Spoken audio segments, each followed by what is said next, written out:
Hello दोस्तों, कैसे हैं आप लोग? उम्मीद करते हैं स्वस्थ होंगे। तो फाइनली जिस चीज़ का इंतज़ार था वो आखिर आ ही गया। रेलवे ने एनटीपीसी का नोटिफ़िकेशन ऑफ़िशियली जारी कर चुका है, ठीक है? आप लोग रेलवे के वेबसाइट में जाकर के देख सकते हैं। वैसे जो कुछ भी नोटिफ़िकेशन है वो तो हम इस वीडियो में बात करेंगे ही, तो वीडियो को स्किप नहीं करके पूरा का पूरा वीडियो देखिएगा, ठीक है? इस वीडियो में हम बात करने वाले हैं टोटल जो है 8100 प्लस पोस्ट है। किस पोस्ट के लिए कितनी वैकेंसी है वो भी हम यहाँ बात करेंगे। साथ ही साथ कोविड के लिए एज में छूट मिला है या नहीं, बहुत बड़ा फैक्ट है, ठीक है? कि एज रिलैक्सेशन में कोविड से रिलेटेड किसी तरीके का रिलैक्सेशन है या नहीं। नेक्स्ट हम सिलेबस के बारे में भी बात करेंगे, एग्जाम पैटर्न के बारे में बात करेंगे, एज के बारे में तो अभी बताया ही, बात करेंगे। साथ ही साथ आपका एग्जामिनेशन फी के बारे में बात करेंगे, सब कुछ बात करेंगे। अभी मेडिकल स्टैंडर्ड के बारे में बात करेंगे। उसके बाद किस पोस्ट, देखिए station master, train manager, ticket supervisor, किस पोस्ट के लिए कितना पोस्ट है, किस आरआरबी में कितना पोस्ट है, वो सब हम यहाँ बात करने वाले। पूरी डिटेल में आपको जानकारी मिलेगी, बस आप वीडियो को स्किप नहीं करिएगा, ठीक है? तो आइए बिना किसी देरी के चलते हैं रेलवे के जो ऑफिशियल वेबसाइट है, सॉरी रेलवे का जो ऑफिशियल नोटिफिकेशन है वहां से। तो रेलवे का ये जो ऑफिशियल नोटिफिकेशन है इसमें हम लोग अब पूरे डिटेल में देखते हैं कि क्या क्या है, ठीक है? तो सबसे पहले हम लोग चलते हैं इसके कुछ इंपॉर्टेंट डेट के ऊपर, ठीक है? तो देखिए इसका जो सबसे पहला है date of publication in RRB website. RRB अपने वेबसाइट पे जो इस नोटिफिकेशन को है वो कब पब्लिश करेगा भाई? तो 13/9/2024, यानी आज की डेट ऑलरेडी पब्लिश कर चुका है, वही हम लोग यहाँ पे देख रहे हैं। Okay, opening of online registration of application. Online application form जो है उसका एप्लीकेशन 14/9/2024 से स्टार्ट होगा। यहाँ पे कोई टाइमिंग मेंशन नहीं है, यानी कि आज आप रात 12 बजे के बाद भी फॉर्म फिलअप कर सकते हैं। Okay, next closing of online registration of application, ठीक है? तो जो ऑनलाइन एप्लीकेशन का क्लोजिंग डेट है वो 13 अक्टूबर 2024 रात 11:59 पे है। नेक्स्ट बात करें दोस्तों date of fee payment after closing date. अगर क्लोजिंग डेट खत्म हो जाता है उसके बाद जो है फी पेमेंट करना है, तो उसके लिए आपको 14 और 15 2 दिन का टाइम है, यानी 14 अक्टूबर और 15 अक्टूबर को आप जो है लास्ट 15 अक्टूबर तक आप फी पेमेंट कर सकते हैं। और सबसे ज्यादा इंपॉर्टेंट ये है date for modification window for correction in application form with payment of modification फी।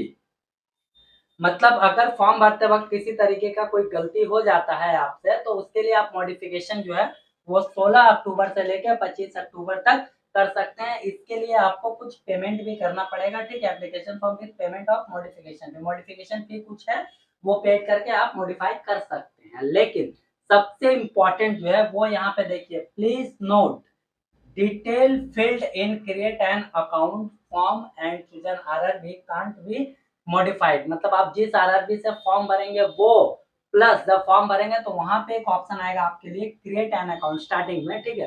तो वहां पे जो डिटेल डालेंगे वो कभी भी मॉडिफाई नहीं होगा। तो कोई भी आरआरबी आप अगर चूज करते हैं और क्रिएट एन अकाउंट में आप अपना जो बेसिक इंफॉर्मेशन डालते हैं वो एकदम पूरे होश हवास में डालिएगा, ठीक है ना? क्योंकि वो बाद में मॉडिफाई नहीं होगा। वैसे कौन से पोस्ट के लिए कौन सा आरआरबी सही होगा फॉर्म भरना, उसके ऊपर भी हम बहुत जल्द वीडियो लाने वाले हैं, ठीक है? आप लोग बस चैनल पे जरूर बने रहिएगा। ओके, नेक्स्ट हम बात कर लेते हैं अब तो इसके पोस्ट और वैकेंसीज के ऊपर। देखिए ध्यान दीजिएगा यहाँ पे, चीफ कमर्शियल कम टिकट सुपरवाइजर, सबसे पहला जो है चीफ कमर्शियल कम टिकट सुपरवाइजर लेवल 6 का जॉब है। इनिशियल पे 35,400 है, मेडिकल स्टैंडर्ड B2 और 18 से 33 साल है, ठीक है ना? लेकिन इस PEN के लिए, मतलब ये वैकेंसीज के लिए, इस नोटिफिकेशन के लिए 18 से 36 साल रखा गया है। और जो टोटल वैकेंसीज है वो 1736 यानी 1736 है, ठीक है? नेक्स्ट अगर हम स्टेशन मास्टर का बात करें तो ये भी लेवल 6 का है, 35,400। जितने भी लेवल 6 के जॉब होते हैं उनका इनिशियल पे 35,400 ही होता है, ठीक है? बाकी A2 इसका मेडिकल स्टैंडर्ड है। एज तो 18 से 33 पहले था, तो अब 18 से 36 हो गया, 3 साल बढ़ गया इसमें। 954 पोस्ट है स्टेशन मास्टर के लिए टोटल आरआरबी मिला करके, ठीक है ना? उसी तरीके से गुड्स गार्ड का भी है, जूनियर अकाउंट असिस्टेंट कम टाइपिस्ट के लिए भी है, सीनियर क्लर्क कम टाइपिस्ट के लिए भी है, ठीक है? मेन जो फंडा है यहाँ पे देखिए, 18 से 33 साल की जगह 18 से 36 साल हो गया। तो क्यों हुआ भाई? तो इसके लिए यहाँ क्लियर किया हुआ है, ध्यान से देखिएगा यहाँ पे कि this includes a relaxation of 3 year in age beyond the prescribed age limit as a one time measure due to the COVID 19 pandemic. यानी कोविड 19 के लिए जो है आपका 3 साल और मतलब एज में रिलैक्सेशन मिला है, ठीक है, जो कि हम थंबनेल में भी आपको बताए थे। ओके, तो दोस्तों नेक्स्ट अब हम लोग बात कर लेते हैं अब इसके एकदम स्टेप बाय स्टेप। तो सबसे पहले अब हम लोग बात करते हैं मेडिकल स्टैंडर्ड पे, ठीक है ना। तो मेडिकल स्टैंडर्ड पे आप ध्यान दीजिएगा, A2 मेडिकल स्टैंडर्ड जिस पोस्ट के लिए चाहिए वो तो आपको ये चीज तो पता है, physically fit in all respect, सब चीज में फिट होना चाहिए। लेकिन जो विजुअली एक्टिविटी है, विजुअल आंख का जो मेडिकल होता है उसके लिए क्या जरूरी है भाई A2 के लिए, तो ध्यान से देखिएगा, विदाउट ग्लासेस मतलब चश्मा नहीं चलेगा A2 में, ठीक है। उसके बाद क्या टेस्ट होगा नियर विजन में, देखिए विदाउट ग्लासेस ही टेस्ट होना है।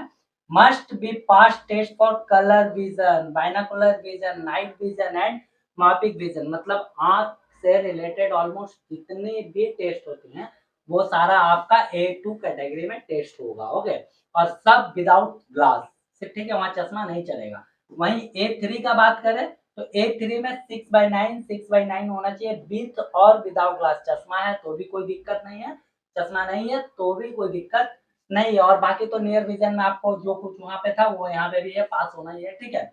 B2 का बात करें वहीं पे तो डिस्टेंस विजन 6/9 6/12 होगा विथ और विदाउट ग्लास, तो भी कोई दिक्कत नहीं है। लेकिन जरूरी यहाँ पे ये है कि power of lenses not be exist 4D, यानी कि आपके चश्मे का यानी ग्लास का जो पावर है वो 4 डायोप्टर से ज्यादा नहीं होना चाहिए, ठीक है ना। आपको पता होगा लेंस का जो यूनिट होता है वो डायोप्टर में नापते हैं, इसीलिए यहाँ पे डी लिखा हुआ है, ठीक है ना। 4D यानी 4 डायोप्टर से ज्यादा नहीं होना चाहिए। ओके, बाकी near vision without glass when reading और close work is required and must pass test for field of vision, मतलब नॉर्मली टेस्ट होगा ये आंख का, ठीक है।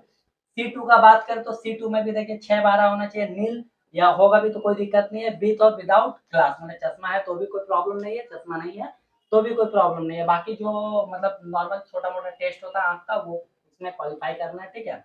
ओके, नेक्स्ट चलिए अब हम लोग बात कर लेते हैं। तो सिटीजनशिप तो आपको पता ही होगा कि भाई इंडिया का होना चाहिए, नेपाल का होना चाहिए और भूटान का होना चाहिए, बाकी सब जो है यहाँ पे देख लीजिएगा, ठीक है। जो मेन चीज है वहां पे आते हैं अब हम लोग एज को लेकर के बात करते हैं, ठीक है ना। देखिए ध्यान दीजिएगा, यहाँ पे बोल रहा है कि फॉर लेवल 5 एंड लेवल 6 यानी graduate level post the date of birth of candidate should be between the date given below, मतलब नीचे जो दिया हुआ है उसके बीच में आपका डेट ऑफ बर्थ होना चाहिए। क्या है भाई, एज ग्रुप 18 से 36 के लिए यूआर और ईडब्ल्यूएस का जो डेट ऑफ बर्थ है वो 2/1/1989 से पहले का नहीं होना चाहिए, मतलब आपका डेट ऑफ बर्थ जो है वो 2 जनवरी 1989 से पहले नहीं होना चाहिए अगर आप यूआर और ईडब्ल्यूएस कैटेगरी से हैं तो। अगर आप ओबीसी नॉन क्रीमी लेयर से हैं तो 2 जनवरी 1986 से पहले नहीं होना चाहिए। एससी एसटी क्या है तो 2 जनवरी 1984 से पहले नहीं होना चाहिए। और आप चाहे कोई भी कैटेगरी से हो, यूआर से हो, ईडब्ल्यूएस हो, एससी एसटी ओबीसी कुछ भी हो, आपका डेट ऑफ बर्थ 1/1/2007 के बाद नहीं होना चाहिए, मतलब 1/1/2007 से पहले, ठीक है। और बाकी यहाँ पे देख लीजिएगा इन दोनों के बीच में होना चाहिए, ठीक है ना। अच्छा, अब एज रिलैक्सेशन में जो है वो तो आप अपना जिस कैटेगरी में आते हैं देख लीजिएगा, ठीक है। ओबीसी नॉन क्रीमी लेयर के लिए 3 साल चाहिए, एससी एसटी के लिए 5 साल चाहिए, ठीक है। एक सर्विसमैन के लिए 3 साल, यूआर ईडब्ल्यूएस में, मतलब जो भी कैटेगरी में आप यहाँ पे देख लीजिएगा। ओके, नेक्स्ट अब हम लोग बात कर लेते हैं दोस्तों एग्जाम एजुकेशनल क्वालिफिकेशन को लेके। यहाँ पे देखिए एजुकेशनल क्वालिफिकेशन का बात बोल रहा है कि कोई भी पोस्ट के लिए क्या क्वालिफिकेशन चाहिए वो एनेक्सर 1 में दिया हुआ है। एनेक्सर 1 नीचे है, वो हम आपको अभी नीचे आएंगे तो वहां पे दिखा देंगे, ठीक है ना, बहुत ज्यादा ही नीचे है। एनेक्सर 1 का जो फॉर्म है वहां पे सारा डिटेल दिया हुआ है कि किस पोस्ट के लिए क्या क्वालिफिकेशन चाहिए। वैसे मान लीजिए ये नॉन ग्रेजुएट मतलब सॉरी माफ करिएगा, ये ग्रेजुएशन लेवल का पोस्ट है तो सबके लिए ग्रेजुएट ही होना जरूरी है, चाहे आप कोई भी स्ट्रीम से हो, ठीक है। ये बात याद रख लीजिएगा। ओके, नेक्स्ट एग्जामिनेशन फी का बात करें तो भाई सारे कैंडिडेट जो सीरियल नंबर 2 पे हैं इनको छोड़ करके जो भी कैंडिडेट है उनके लिए एग्जामिनेशन फी 500 रुपीज है। और अगर आप सीबीटी 1 में पार्टिसिपेट करते हैं, कहने का मतलब अगर आप अपियर करते हैं स्टेज 1 में, पहला एग्जाम आप देते हैं तो आपको 400 रुपया रिफंड मिल जाएगा, उसमें आपका बैंक चार्ज कुछ होगा वो कटेगा, ठीक है। पिछली बार शायद 10 रुपया कटा था, तो इस बार जो होगा अपना बैंक चार्ज वो काट के आपको रिफंड कर देगा। अच्छा, सीरियल नंबर 2 पे जो है पीडब्ल्यूबीडी यानी कि फिजिकल जो हैंडीकैप लोग हैं, वो candidate, female candidate, transgender candidate जितने भी हैं यहाँ पे एससी एसटी वालों वाले कैंडिडेट, माइनॉरिटी कम्युनिटी वाले, उन लोगों का जो एग्जामिनेशन फी है वो 250 रुपया है, ठीक है। और वो सीबीटी 1 में अगर अपियर होते हैं तो वहाँ पे आपका बैंक चार्ज काट के सारा का सारा पैसा रिफंड हो जाएगा, ठीक है। ओके, चलिए एग्जामिनेशन फी का भी अब हम लोग बात कर लिए। मोड ऑफ पेमेंट फी जो है वो ऑनलाइन ही है, आप मान के चलिएगा, ठीक है ना। सारा का सारा जो है ऑनलाइन है, ऑफलाइन इस बार किसी तरीके का कोई सिस्टम नहीं रखा है यहाँ पे, ठीक है। क्लोजिंग डेट के बारे में हम लोग ऑलरेडी ऊपर पढ़ चुके हैं, देख चुके हैं, ठीक है। नेक्स्ट अब हम लोग बात कर लेते हैं जो है जरूरी, वो है आपका सिलेबस को लेके। देखिए सीबीटी 1, सबसे पहले हम लोग सीबीटी 1 में चलते हैं। तो सीबीटी 1 जो है कॉमन है सब पोस्ट के लिए, ठीक है। सीबीटी 1 और सीबीटी 2 दोनों सारे पोस्ट के लिए कॉमन है। तो सीबीटी 1 का क्या कहानी है भाई, तो टोटल जो है 90 मिनट का एग्जाम होगा यहाँ पे, ठीक है। टोटल 90 मिनट का एग्जाम होगा। 90 मिनट में आपको टोटल 100 क्वेश्चन अटेम्प्ट करना है, और हर एक क्वेश्चन जो है 1 नंबर का होगा, ठीक है ना। हर एक क्वेश्चन 1 नंबर का होगा। जनरल अवेयरनेस में 40 क्वेश्चन आएंगे 40 नंबर के लिए, मैथ में 30 क्वेश्चन आएंगे 30 नंबर के लिए, जीआई और रीजनिंग में 30 क्वेश्चन होंगे 30 नंबर के लिए, ठीक है ना। ओवरऑल 100 क्वेश्चन 100 मार्क्स के लिए होंगे, ठीक है। अच्छा, वहीं पे अगर हम लोग सीबीटी 2 का बात कर लें, तो सीबीटी 2 में यहाँ पे दिखा देते हैं आपको, ठीक है। ये डिटेल लिखा हुआ है, जनरल इंटेलिजेंसी में कौन कौन सा चैप्टर आएगा, मैथ्स में कौन कौन सा चैप्टर आएगा, जीए में कौन कौन सा चैप्टर आएगा, ठीक है। अच्छा, एक चीज हम यहाँ पे आपको बताते हैं कि ये जो सिलेबस है सीबीटी 1 और सीबीटी 2, सिर्फ एक बुक पढ़ करके आप वो एग्जाम क्लियर कर लेंगे। इसके ऊपर हम अपने चैनल पे वीडियो अपलोड किए हैं, बहुत अच्छा खासा रिस्पांस भी मिला, इसलिए हम आपको सजेस्ट कर रहे हैं कि वो वीडियो जरूर देखिएगा, और वो बुक भी परचेज करके आप पढ़ाई करिए। अगर परचेज नहीं कर सकते हैं तो मेरे टेलीग्राम चैनल में वो बुक का पीडीएफ दिया हुआ है, आप वहां ज्वाइन करके उसको डाउनलोड कर सकते हैं। टेलीग्राम चैनल का लिंक जो है डिस्क्रिप्शन में मिल जाएगा। ओके, चलिए नेक्स्ट अब हम लोग सीबीटी 2 का बात कर लेते हैं, ठीक है। सीबीटी 2 में सेम 90 मिनट में आपको टोटल क्वेश्चन 120 अटेम्प्ट करने हैं। वहां पे जो 40 नंबर था जनरल अवेयरनेस में, 40 क्वेश्चन बोलिए या 40 नंबर बोलिए, ठीक है ना। वहां पे 40 की जगह 50 हो गया। मैथमेटिक्स जहां 30 था वो 35 हो गया। जीआई और रीजनिंग जहां 30 था वहां 35 हो गया, यानी 90 मिनट में टोटल 120 क्वेश्चन आपको अटेम्प्ट करने हैं, ठीक है। ओके, नेक्स्ट अगर अब हम लोग बात करते हैं दोस्तों,